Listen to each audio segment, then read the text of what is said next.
to ENN On Air, our digital news show giving you the stories of today. I'm Lily Mosbacher. And I'm Alannah Klingsporn. Thank you for joining us.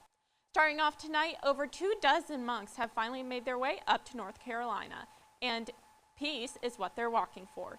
ENN's Angelina Fantaroni was there to capture all the action. The Buddhist monks on their 2,300-mile journey from Fort Worth, Texas to Washington, D.C. have arrived here in the Piedmont Triad. The group, called the Venerable Monks, made their way to High Point, North Carolina this morning. And some people waited for their arrival for hours, like High Point resident Joseph Holden, who came to the monks' lunch stop to receive blessings after going through hard times. I've gone through some things in the past couple months that have absolutely humbled me. I had 3 surgeries since December 22nd, and I'm in need of blessings, and this is where to get them, right here. Today, MLK Day, marks their 86th day of their long walk, but their first stadium visit. North Carolina is the 7th state they've passed through. Venerable leader Bhikkhu Panakara says the walk brings peace, kindness, and mindfulness, while many people may be suffering. And that is the reason why when we hear about this movement, and we all coming out to walk together with the Venerable Ones, hoping to find peace. Attendee and Elon Law student Tasha Lewis says she's grateful for the chance to see the monks during a symbolic movement. It's history, and I just love the fact that it's on MLK Day because he was all about peace and nonviolent protests, and I think the Walk for Peace stands for those things. And Holdup says the monks bring a message to the world that people need to get along. Brotherly love, sisterly love. Forget about racial lines. We're all the same. We're human. We bleed the same thing. Peace. The monks started their walk again around 2 p.m. and will reach their rest stop in Greensboro around 7 p.m. Angelina Fantaroni, ENN Tonight.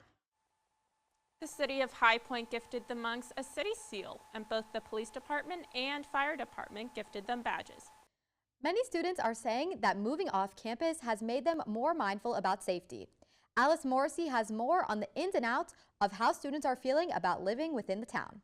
Students say since moving off campus, they've developed more safety habits that they didn't always have. Locking doors constantly, using apps like Life 360 with roommates, and installing front door cameras are all tactics they're taking seriously. We didn't actually have the ring plan, and then we had some random strange men come knocking on our door, and that was when we decided to buy the ring plan just to be safe, Several off-campus apartments will use systems similar to the e-alert system to send immediate messages to residents. West End Apartments sent a note earlier this month saying residents should be cautious and do not open your doors to anyone who you do not know or were not expecting. This was sent after staff reported a suspicious person in the area.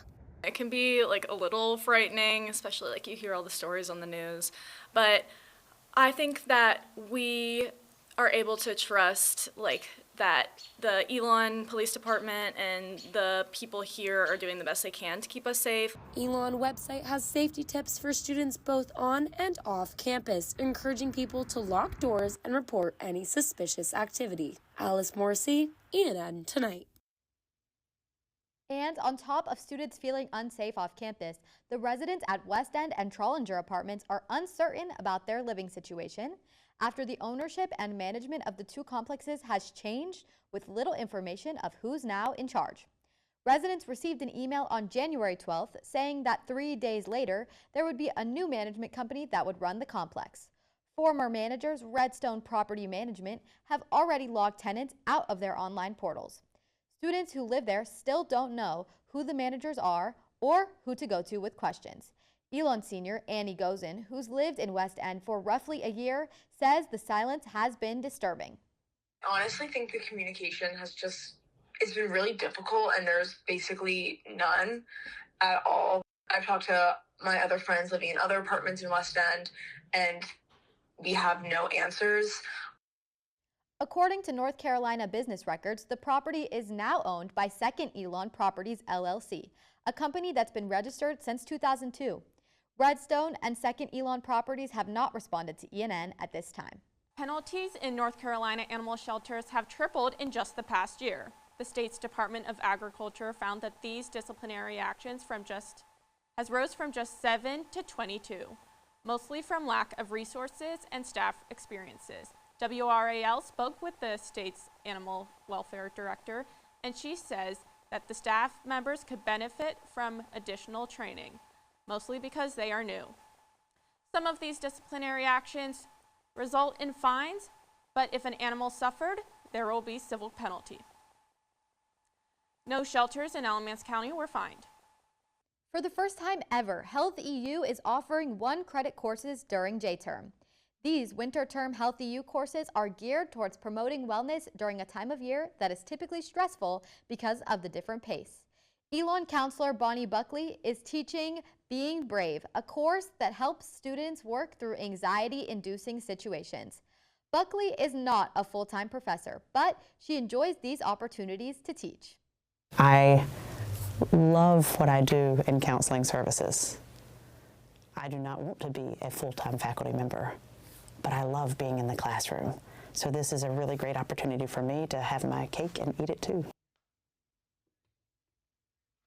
These courses are also offered in the spring, with topics ranging from physical activities to mental well-being.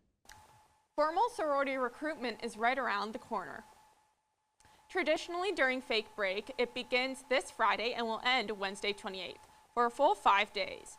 One more compared to last year. Elon's newest sorority, Alpha Epsilon Phi, has a different process for its first member class.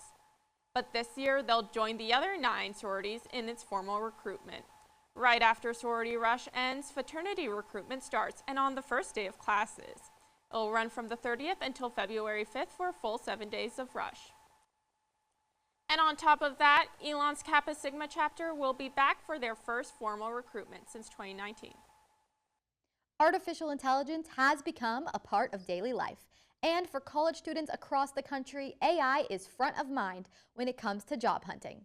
Harvard Youth Poll says 59% of young people have anxiety about AI threatening their jobs.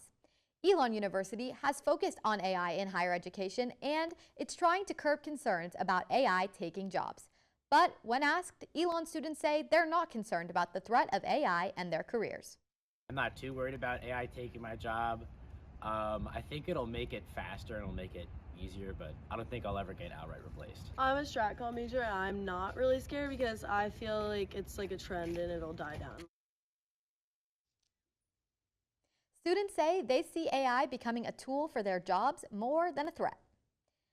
That's all we have for you this evening. Thanks again for watching ENN On Air. For all the news you need to know when we're not on air, visit our website, elonnewsnetwork.com. And follow us on social media at Elon News Network. Have a great night, Elon.